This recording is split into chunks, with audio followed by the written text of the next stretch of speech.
Hey guys, I'm Coach Micheal Burt, the Super Coach. My beautiful wife, Natalie Burt. Good morning. Mrs. Super Coach. Today we're coming to you with a brand new show called Living with the Monster. Typically every month we come to you with a show and a topic that's related to how to thrive in partnership with a driven and motivated person. Natalie's got a new book out called Living with the Monster, and today's show is going to be on the topic of Uncomfortably Comfortable. We can't wait to get in this. You're watching Living with the Monster. I'm Super Coach, Miss Super Coach. It can't be easy living with a monster, but to have an extraordinary life, married couples have to rid themselves of doing ordinary things. Coach and Natalie Burt believe it takes a full commitment rowing in the same direction in order to stay dynamic and continually push each other to live a monster life. This is Living with a Monster with Coach and Natalie Burt.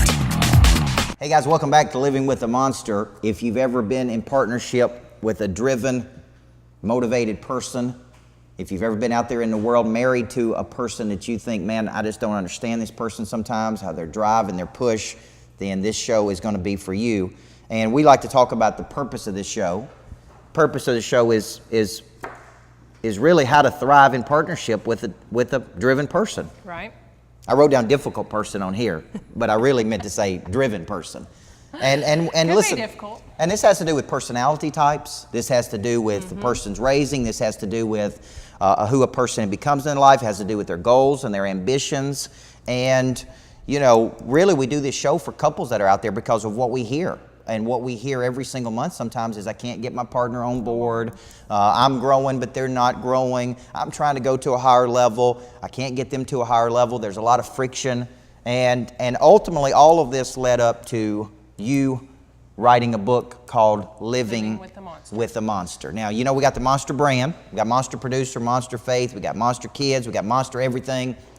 And one day, I basically volunteered Natalie to write the book Living with the Monster On Facebook. On Facebook before she knew that she was going to be writing that book. Now, she didn't like this, okay? Matter of fact, I remember when I got home that day, she like, did you volunteer me to write a book called Living with the Monster on Facebook in front of all of those people, your 5,000 friends? And I said, absolutely. You know why? Because this book needs to be written, okay? This book, people need to hear this book. People need to know this book. Listen, because I hear it every day, and I want to help these people, but sometimes it's just better coming from you because you are the person living with the monster. So today's topic of today's show is Uncomfortably Comfortable, okay? And this is part of the book, right? And Living with the Monster is coming out in the next few weeks. It's part of the book. What does Uncomfortably Comfortable mean?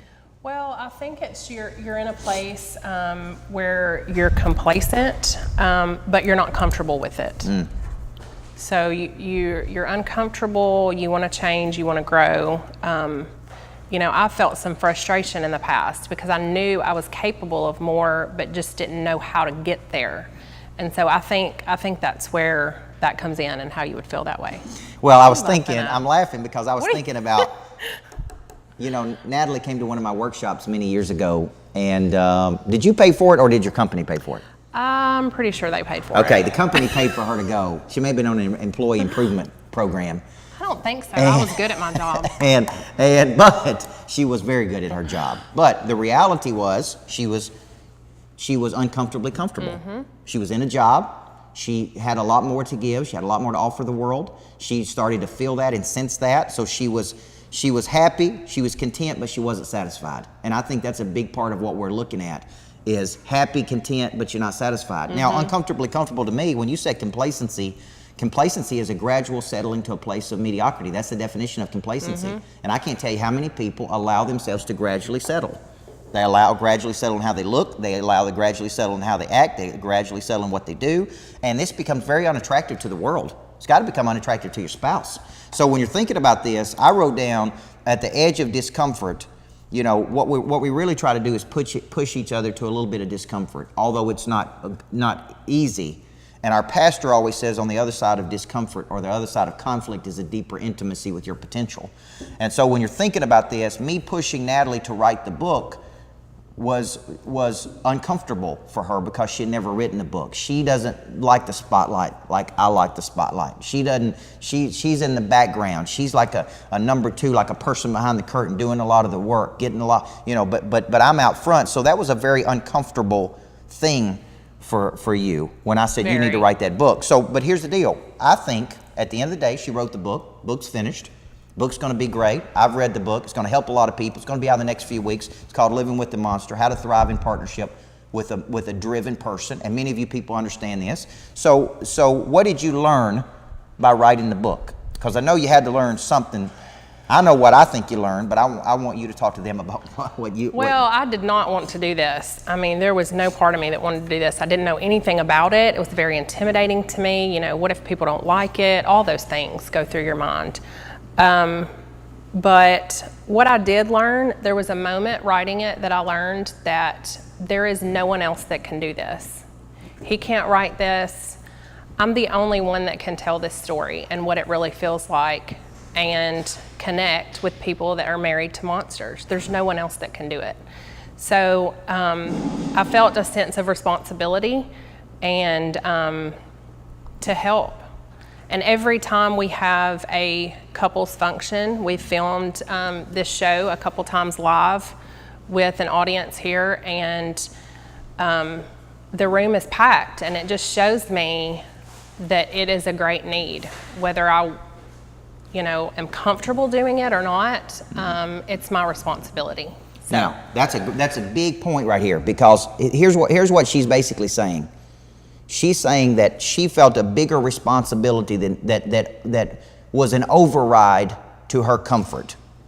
Okay, she could have said it's more comfortable for me not to do this. It's more easy for me not to do this, but I feel a bigger responsibility. And this is a big point about getting uncomfortably comfortable, is that I think if you're gonna be big time in the world, you got to do things that are for the greater good that you don't feel like doing. You can't consult your feelings on these things.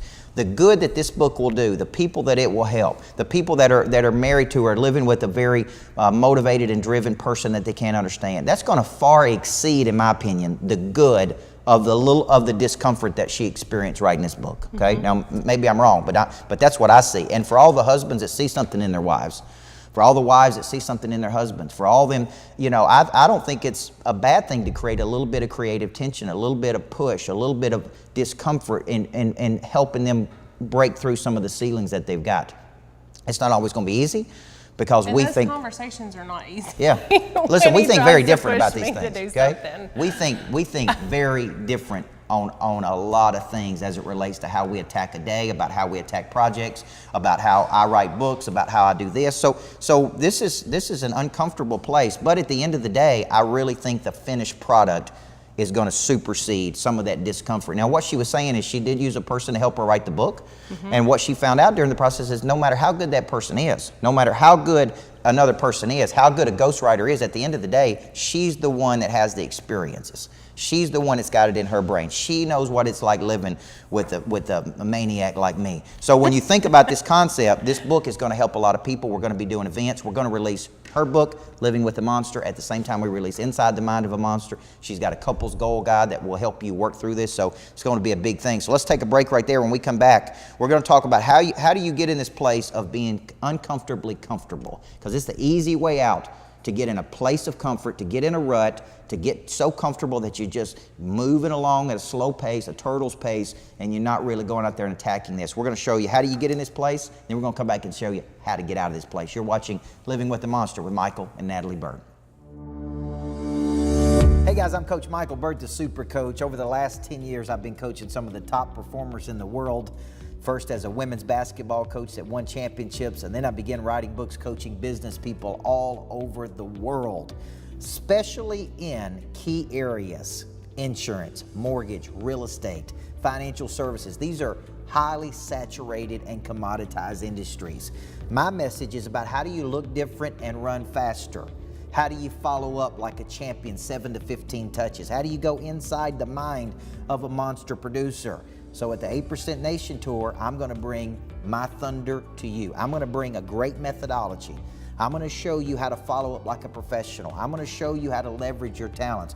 I'm going to show you how to be compensated at the highest levels in the market. I'm going to show you how to work a selling system to attack every day to drive more leads than you can possibly handle. So if you've been looking for a good coach in your life, you need to go ahead and get your tickets now to the 8% Nation Tour. I can't wait to be there with some of the best talent in the world coaching you and how to get significant increase in your business and become a monster producer.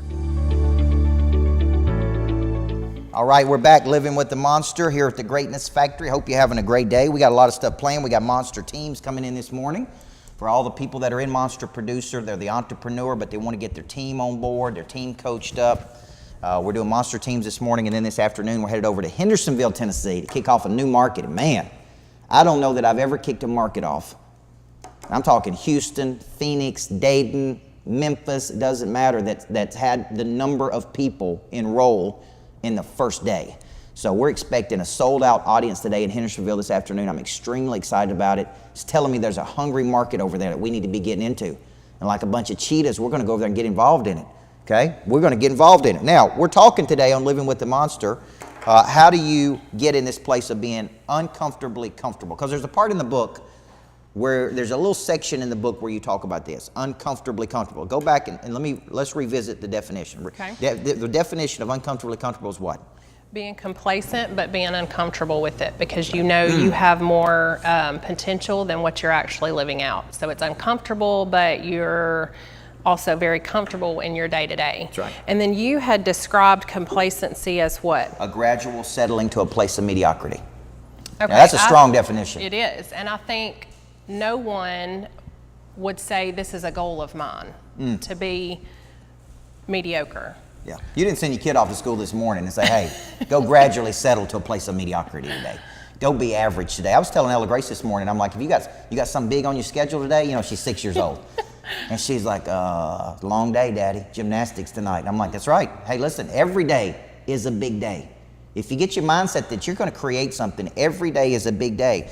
And so what we're fighting against, we're really fighting this war of mediocrity. We're fighting against a war of complacency. We're fighting against a war of comfortable. And couples, listen, here's the thing. Couples become incredibly comfortable with each other because they see each other in every environment. They see you in your comfortable clothes. They see you being lazy on the weekends. They know everything about you. So it's very easy not to push and challenge each other. It's very easy to get to a place where it's like, oh, you know, my wife's just like this, and that's all she's ever going to do, or my husband's like this, and that's all he's ever going. That's just who he is, you know. And you don't say, look, you could take on this project. You could do these things. You could stretch yourself. You could get involved in this, and it's going to be uncomfortable. It's going to be uncomfortable, but every day, the uncomfortable people are the ones that win the most. So how do you get in this place? If you're in this place that Natalie's talking about right now, how do you get in this place? Routine. Just repetition, same thing over and over and over again. Nothing big to look forward to. You know, I was having this conversation with one of my girlfriends yesterday. We were talking about this show, and she said there was a point in my life where I could have put a blindfold on and went through my day. That's how routine it was. So I think a lot of us are like that, minus the blindfold. We just kind of go through the motions, don't really have anything challenging us, nothing big going on. Yeah, and I wrote down association with small-minded people. One of the biggest things that I see is I look at a group. We've all heard the saying, we become the sum average of the 5 people we hang around most. Your income will seldom exceed the 5 people you hang around most. Here's what I would tell you, that your thinking is seldom going to exceed the 5 people you hang around most. You know, that's one reason that we enjoy hanging around people in Monster Producer and spending time even with them on the weekend. Their thinking, the projects they got going on, the drive that they have, the prey drive, the ambition. If you're hanging around small-minded friends, small-minded couples, here's what's going to happen, man. You're going to do little things in the world. So how do you get in this place? Well, you all just do the same thing. We go to work during the week. We go over to the lake and drink a little beer on the weekends. And that's what we do every single week, okay? And let me tell you something. There's a big world out there. There's places to go. There's things to do. You got to get out of this rut of doing the same thing over and over. So, one of my favorite sayings is, don't ever let old confidence turn into new ignorance. You know what that means? That means at some point in your life you were very successful. And then you've let that old confidence turn into new laziness. I can't tell you how many people that used to be successful. These are the athletes that show up. I go to places, and these are the athletes that show up at events that were athletes 20 years ago. They're still talking about how great they were 20 years ago, but they haven't done anything in the last 20 years. Listen, nobody cares that I won a championship in 08. Nobody cares. What they care about is what I'm doing today, what I'm doing tomorrow. They don't care about the past. And so what a lot of people do is get together and live in the past. So we talked about how you got into this place. How do you get out of this place? Well, in the show on this one, how do you get out of this place? Well, I think you need projects that stretch you, like me writing a book.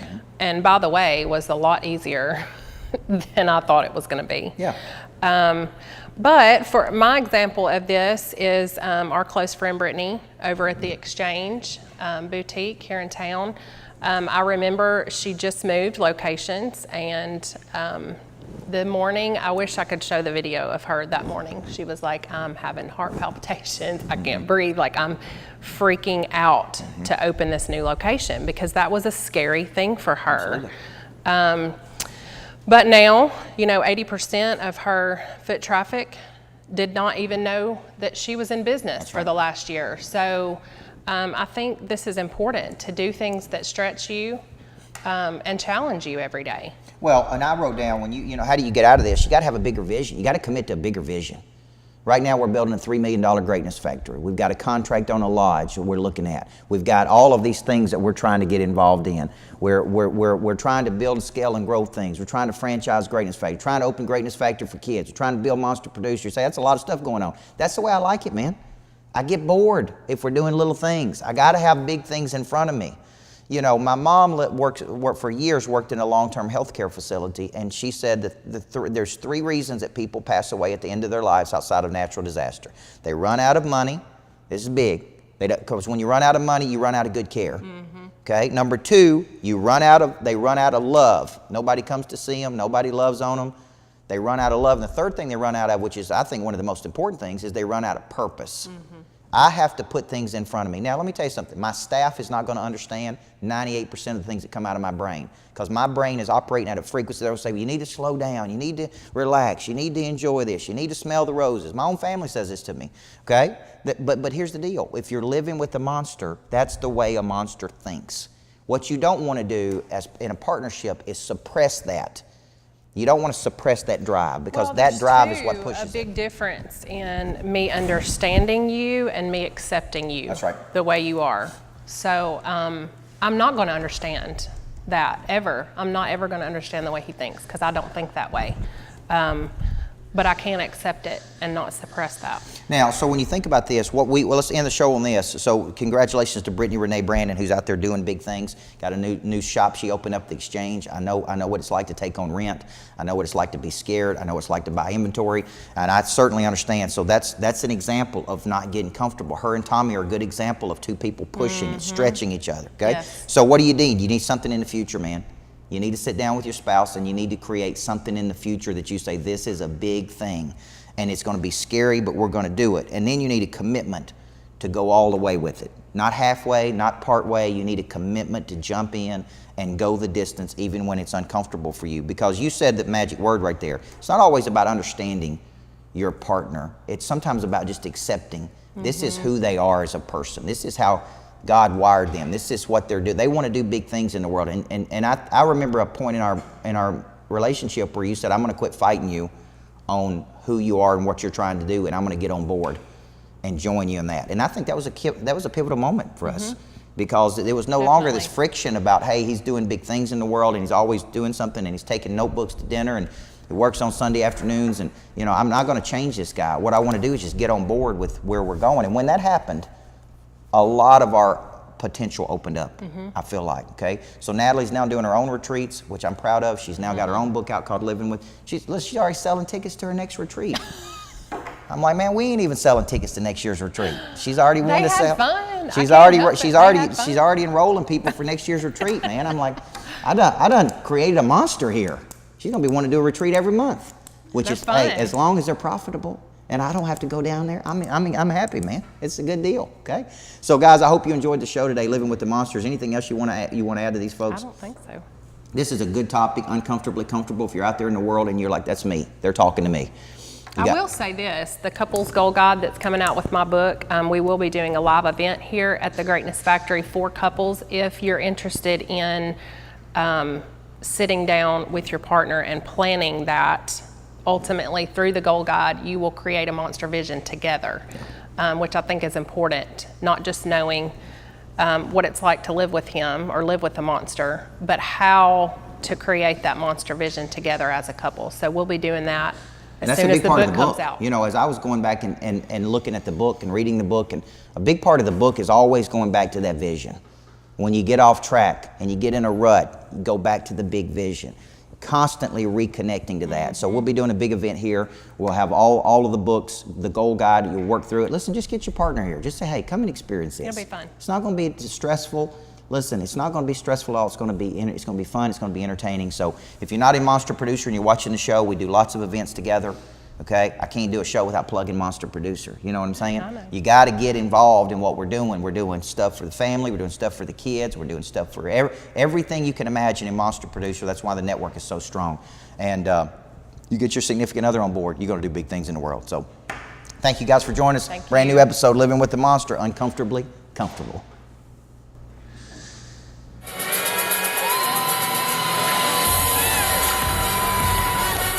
Hey guys, Coach Micheal Burt, the Super Coach, and one of the things I constantly say is I don't believe in cotton candy. Too many people in the world today want a quick fix. They want a quick hit. They want to turn their life around in a month. They want to make some money in 3 or 4 days. Listen, you don't need to come to me if that's what your thinking is. There is no get rich quick theme. There is no come out of the gates in 2 or 3 days, turn this whole thing around. I believe in one thing, guys. I believe in a long obedience in the same direction. You know, I started my coaching career really at 6 years old when Mickey Vincent, that Little League baseball coach, said, son, one of these days you're going to be a great coach. I formalized it at 15, coaching junior pro. I was at Riverdale High School at 19. I was the head coach for a decade. At 31, I retired to start this business. I'm in the 11th year of running this coaching business. Listen, 10,000 hours of practice, but how many years of a long obedience in the same direction, of studying human behavior, the psychology of how people win, don't win. Here's what I would tell you. We live in such a society today that people want that cotton candy. They want to come and be entertained versus education. You need to flip the script. You need 9 minutes of education for every 1 minute of entertainment. You need to get in the business of taking what you're learning and applying it day after day after day with a rhythm and a discipline and a cadence. There is no get rich quick thing. You get rich for sure when you stay focused and you push the ball down the field and you quit living in cotton candy land and get into mastery. I'm Coach Micheal Burt, the Super Coach. When you going to let me coach you? Go to monsterproducer.com, go to coachburt.com. Show up, grow up, and let's deliver.